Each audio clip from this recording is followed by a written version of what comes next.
जय हिंद साथियों। आज के इस वीडियो में हम जानेंगे तुम सुबह से खेल रहे हो, इसका इंग्लिश ट्रांसलेशन क्या होगा। इंग्लिश में इसे आप कैसे बिल्कुल सही से लिख सकते हो। तुम सुबह से खेल रहे हो, इसका इंग्लिश ट्रांसलेशन होगा you have been playing since morning. ये एक प्रेजेंट परफेक्ट कंटिन्यूअस टेंस है।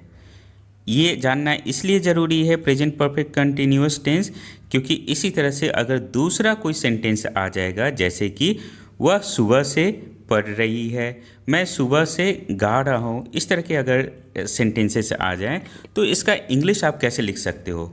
अगर आप फॉर्मेट समझ जाते हो, टेंस समझ जाते हो तो बिल्कुल उसी के आधार पर लिख दोगे और कभी भी कन्फ्यूजन नहीं होगा कि सही है कि गलत है। चलिए फॉर्मेट जान लेते हैं। सबसे पहले इस तरह के सेंटेंस में सब्जेक्ट लगाओगे, उसके बाद हैज़ या हैव दोनों में से जो भी सेट करेगा वहाँ पर वो लिख दोगे। उसके बाद बीन तो सब में लगेगा ही, लिखोगे ही आप।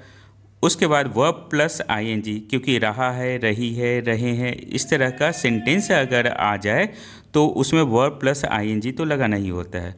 उसके बाद फॉर या सिंस लगाना है, बाद में ऑब्जेक्ट और सबसे लास्ट में एक फुल स्टॉप दे देना है आपको।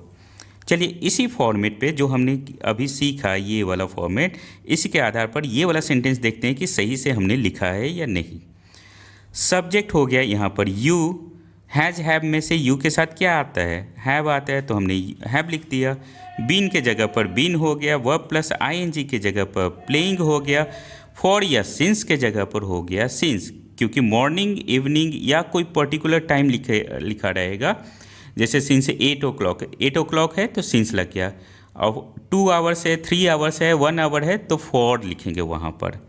समझ गए बिल्कुल अच्छे से। चलिए आगे भी कुछ एग्जाम्पल्स हम देखते हैं और एक आपके लिए टेस्ट है। टेस्ट ही सबसे पहले मैं आपको बता देता हूँ क्या है। वह शाम से रो रहा है, ठीक है।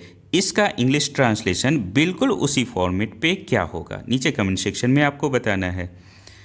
चलिए फर्स्ट एग्जाम्पल, वह सुबह से सो रहा है, he has been sleeping since morning, बिल्कुल आसान है। रिया कल से खेल रही है, Riya has been playing since yesterday. Spoken English अगर आप इसी तरह से बिल्कुल बेसिक लेवल से हिंदी मीडियम में सीखना चाहते हो तो इस चैनल को सब्सक्राइब कर लो, क्योंकि स्पोकन इंग्लिश के साथ साथ word meaning, English vocabulary, Hindi vocabulary, सब कुछ यहाँ पर आपको मिल जाएगा।